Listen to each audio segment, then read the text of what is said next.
Hello दोस्तों, स्वागत है आपका अपने YouTube channel school of study में। आज हम आपके लिए लेके आए हैं संविधान का पार्ट 2। फर्स्ट पार्ट में हमने क्या किया था, संविधान के बारे में देखा था, संविधान कैसे क्या हुआ था उसके अंदर। आज हम देखेंगे संविधान सभा का गठन हुआ, संविधान सभा गठन होने के बाद आगे क्या कार्रवाई हुई उसके बारे में आज हम पढ़ेंगे। उससे पहले मैं आप लोगों से रिक्वेस्ट करूंगा, please like share and subscribe जरूर करें हमारे चैनल को। और कोई भी आपको अगर इम्प्रूवमेंट चाहिए आपको लगता हो तो प्लीज़ हमें ज़रूर सुझाव दें कमेंट में। हम आपके सुझाव को सर्वोपरि रखेंगे। ओके, चलिए करते हैं हम आपका आज का सेशन स्टार्ट। पहला संविधान सभा। संविधान सभा का गठन हमने कर दिया था लास्ट वीडियो में। संविधान सभा का गठन कब हो चुका था? जुलाई 1946 में। जुलाई 1946 में संविधान सभा का गठन हो चुका था। अब क्या था, इसकी मीटिंग हुई थी, संविधान सभा की मीटिंग 9 दिसंबर 1946 को। कौन सी मीटिंग थी ये? First meeting. संविधान सभा की फर्स्ट मीटिंग कब हुई? 9 दिसंबर 1946 को। इसके अंदर इन्होंने अपना एक अस्थायी सदस्य चुना था, अस्थायी सदस्य चुना था, अध्यक्ष बोल सकते हैं, अस्थायी अध्यक्ष चुना था, जिनका क्या नाम था? सच्चिदानंद सिन्हा। क्या नाम था? सच्चिदानंद सिन्हा। इसके बाद इनकी जो दूसरी मीटिंग हुई थी वो हुई थी 11 दिसंबर 1946 को। 11 दिसंबर 1946 को इनकी दूसरी मीटिंग हुई थी। ठीक है, क्या हुई थी? सेकंड मीटिंग, जिसमें इन्होंने यहाँ अस्थायी था और यहाँ पर इन्होंने अपना स्थायी अध्यक्ष चुना, स्थायी अध्यक्ष चुना, जिनका क्या नाम था? डॉक्टर राजेंद्र प्रसाद। डॉक्टर राजेंद्र प्रसाद इन्होंने अपना स्थायी अध्यक्ष चुना। जो राजेंद्र प्रसाद ये वही हैं जो आगे चल के हमारे राष्ट्रपति कहलाए। ठीक है, इसके बाद इनकी जो थर्ड मीटिंग हुई थी वो हुई थी 13 दिसंबर 1946। 13 दिसंबर 1946 को संविधान सभा की तीसरी मीटिंग होती है। तीसरी मीटिंग में क्या होता है? एक उद्देश्य प्रस्ताव लाया जाता है। क्या लाया जाता है? उद्देश्य प्रस्ताव। अब उद्देश्य प्रस्ताव क्या था, क्या उद्देश्य था इस प्रस्ताव को लाने के लिए? वो ये था भाई, जो हमारा संविधान बनेगा वो क्या बनेगा? डेमोक्रेटिक बनेगा। किसी के साथ कोई भेदभाव वाली भावना नहीं होएगी, सब इक्वली होंगे, डेमोक्रेटिक होएगी। ये नेसेसरी है हमारे संविधान में। ऐसे ही उद्देश्य थे जो इस संविधान के अंदर लाए गए। अब बात करते हैं ये उद्देश्य प्रस्ताव किसके द्वारा लाया गया। उद्देश्य प्रस्ताव हमारा लाया गया JL नेहरू। किसने? JL नेहरू, यानी जवाहरलाल नेहरू जी के द्वारा हमारा उद्देश्य प्रस्ताव संविधान सभा की तीसरी मीटिंग में 13 दिसंबर 1946 को लाया गया। ठीक है, अब इसको उद्देश्य प्रस्ताव को पारित होने में थोड़ा सा टाइम लगा। पारित वैसे ये हुआ था 22 जनवरी 1947। 22 जनवरी 1947 को यह पारित हुआ था। इसको पास होने में इतना टाइम लगा, क्यों लगा? क्योंकि संविधान सभा के मेंबर मुस्लिम लीग के बंदे भी थे, जो कितने थे? 73 सीटों से जो जीते थे, हमने लास्ट वीडियो में पढ़ा था।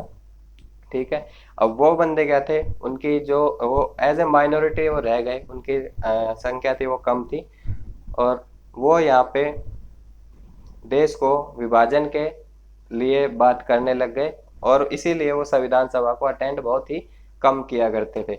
और लेकिन जो संविधान पास होना था उसमें तो सबकी सहमति जरूरी थी, क्योंकि हमारा संविधान डेमोक्रेटिक बन रहा था, इसलिए इसको पास होने में टाइम लग गए। और मुस्लिम लीग का जो नेता था वो था मोहम्मद अली जिन्ना। इनके बारे में कहा जाता है 1940 से पहले ये सपोर्ट करते थे देश को आज़ादी के लिए, इन्होंने खूब सपोर्ट करा, संघर्ष भी करे काफ़ी। लेकिन 1940 के बाद इनके अंदर क्या हुआ, ये देश को विभाजन की तरफ लेते चले गए, देश के विभाजन की बात करने लगे। ठीक है, 22 जनवरी को ये प्रस्ताव हमारा पारित हो जाता है। 22 जनवरी को जब ये प्रस्ताव हमारा पारित हो जाता है, उसके बाद ये संविधान जो हमारा था, इसको हम हमारे जो सलाहकार बनाए गए थे, कौन सलाहकार? सलाहकार थे BN राव। BN राव को ये बनाने के लिए दे दिया। ठीक है, उन्होंने ये कर बना के कब दिया, अक्टूबर 1947, अक्टूबर 1947 में उन्होंने यह हमारा पढ़ के बना के वापस दिया। उस समय इन्होंने 243 आर्टिकल और 13 अनुसूचियां, ठीक है, 243 आर्टिकल और 13 अनुसूचियां इसके अंदर इन्होंने बनाई। ठीक है, अभी तक क्या पढ़ा हमने, जुलाई 1946 में हमारा संविधान बन गया था, 9 दिसंबर संविधान सभा का गठन हो गया था, 9 दिसंबर 1940 को पहली मीटिंग हुई जिसमें हमारे अस्थायी अध्यक्ष चुने गए सच्चिदानंद सिन्हा। दूसरी मीटिंग हुई 11 दिसंबर 1940 को जिसमें हमारे स्थायी अध्यक्ष चुने गए कौन, डॉक्टर राजेंद्र प्रसाद। तीसरी मीटिंग हुई कब, 13 दिसंबर 1940 को, जिसमें क्या हुआ, उद्देश्य प्रस्ताव लाया गया, किसके द्वारा, JL नेहरू के द्वारा यह प्रस्ताव लाया गया और इस प्रस्ताव को पास होने में टाइम लगा। यह प्रस्ताव पास हुआ हमारा 22 जनवरी 1946 को। ठीक है, अक्टूबर 1947 में BN राव ने, अक्टूबर 1947 में BN राव जी ने यह पढ़ के वापस कर दिया। लेकिन उससे पहले अगस्त 1947 में, अगस्त 1947 में हमारी एक समिति बनी थी जिसका नाम था प्रारूप समिति। प्रारूप समिति बनी थी हमारी और जिसके अध्यक्ष थे doctor BR Ambedkar. Doctor BR Ambedkar इसके अध्यक्ष थे और इस समिति में 7 मेंबर थे, 7 मेंबर थे इसके अंदर। और अक्टूबर में जब BN राव जी ने इसको पढ़ के वापस करा, उसके बाद अक्टूबर 1947 से फरवरी 1948 तक यह प्रारूप समिति ने पढ़ा। ठीक है, उसके बाद प्रारूप समिति ने पढ़ा, प्रारूप समिति ने इसको वापस कर दिया अक्टूबर में 1948 में, अक्टूबर में 1947 में प्रारूप समिति ने इसको वापस कर दिया। उसके बाद यह संविधान सभा में पढ़ा गया अक्टूबर के बाद नवंबर, जिसको हम 3 वाचन बोलते हैं, 3 वाचन, ये काफी बार पूछा जाता है 3 वाचन। तो जो वाचन मतलब पढ़ा, तो पहली बार जो संविधान सभा में हमारा संविधान पढ़ा गया था वह था 4 नवंबर से लेके 9 नवंबर तक, 4 नवंबर से लेके 9 नवंबर 1948 तक ये पढ़ा गया। इसको हम क्या बोलते हैं, अपना पहला, ठीक है, इसको क्या बोलते हैं हम, इसको अपना पहला वाचन बोलते हैं। उसके बाद जो दूसरा चला वो चला 15 नवंबर से लेके 1948 से लेके कब तक, ये लगभग सबसे बड़ा जो वाचन था वो यही था। कब तक पढ़ा गया था, ये पढ़ा गया था 15 नवंबर से लेके 17 अक्टूबर 1949, यानी लगभग इसके अंदर 11 मंथ और 2 दिन, 11 मंथ और 2 दिन इसके अंदर लगे थे इसको पढ़ने में। इसके बाद यह क्या था हमारा सेकंड वाचन। इसके बाद था हमारा थर्ड वाचन जो पढ़ा गया था 14 नवंबर से लेके 26 नवंबर 1949 तक, 26 नवंबर 1949 तक ये पढ़ा गया था, जिसको हम अपना संविधान का थर्ड वाचन बोलते हैं। और 26 नवंबर 1949 को इसीलिए क्या बनाया जाता है, संविधान दिवस। क्या बनाया जाता है, संविधान दिवस बनाया जाता है, इसीलिए 26 नवंबर 1949 को। ठीक है, यह थे हमारे संविधान के लिए। इसके बाद हमारा संविधान लागू कब हुआ, हमारा संविधान लागू हुआ था 26 जनवरी 1950। 26 जनवरी 1950 को हमारा ये संविधान लागू हो गया था। लेकिन उससे पहले हमारे संविधान की एक लास्ट मीटिंग हुई थी, वो हुई थी 24 जनवरी को। 24 जनवरी 1950 को हमारे संविधान की लास्ट मीटिंग हुई थी। इस मीटिंग के अंदर 3 इंपॉर्टेंट फैसले लिए गए थे। वो थे क्या, राष्ट्रगान, राष्ट्रगीत और राष्ट्रपति। राष्ट्रगान, राष्ट्रगीत, राष्ट्रपति, यह तीनों 24 जनवरी 1950 को अडॉप्ट कर लिए गए थे। ठीक है, संविधान सभा की लास्ट मीटिंग के अंदर। ठीक है, इसके बाद ये 26 जनवरी को इसको लागू कर दिया गया था। ठीक है, अब हम बात करते हैं हमारे भारत की स्वतंत्रता की। तो भारत स्वतंत्र किससे हुआ था? भारत स्वतंत्र हुआ था भारतीय स्वतंत्रता अधिनियम 1947। भारतीय स्वतंत्रता अधिनियम 1947 के तहत भारत आज़ाद हुआ था।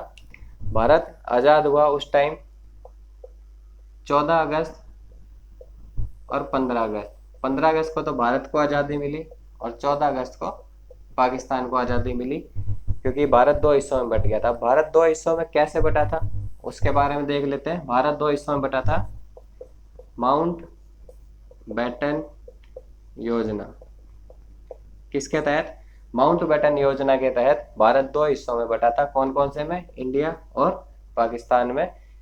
और इसीलिए आज़ादी के बाद भी 15 अगस्त 1947 से 20 जून 1948 तक माउंट बैटन भारत के जनरल बनकर रहे।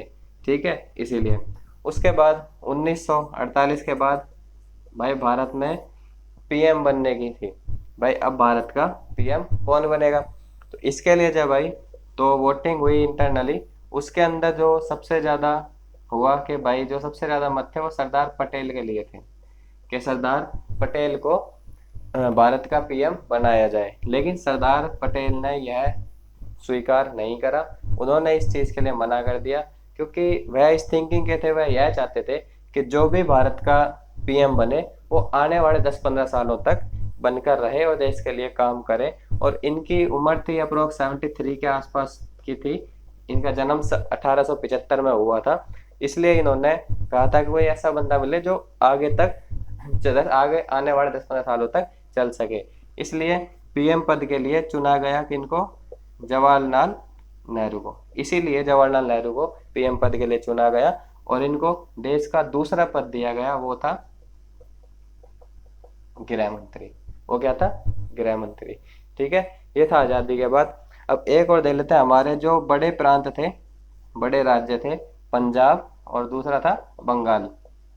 पंजाब और बंगाल, इनका बंटवारा हुआ था। तो पंजाब का जो बड़ा हिस्सा था सिंध, वो आज पाकिस्तान में, वो अलग हो गया था। और बंगाल, जैसे ये बंगाल है, बंगाल को दो हिस्सों में बांटा गया। तो ये कौन सा था? ईस्ट। ये कौन सा था? वेस्ट। दो हिस्सों में बट गया। तो वेस्ट वाला आया इंडिया में और ईस्ट वाला गया पाकिस्तान में। इसीलिए इसको हम वेस्ट बंगाल बोलते हैं। ईस्ट में होते हुए भी हम इसको वेस्ट बंगाल बोलते हैं, यही इसका रीजन है। अब इनको डिवाइड किसने करा था? इन दोनों को डिवाइड करा था रेड क्लिफ ने। इसीलिए बांग्लादेश और पंजाब के बांग्लादेश और पाकिस्तान के बीच की जो बाउंड्री है, हमारे देश की जो कंट्री की बाउंड्री है, उसको हम रेड क्लिफ लाइन बोलते हैं। यही उसका रीजन है। Okay guys, thank you. आज का था ये हमारा सेशन। बताइएगा कैसा लगा। अच्छा लगा तो लाइक शेयर और कमेंट जरूर कीजिएगा। ठीक है, ओके, थैंक यू।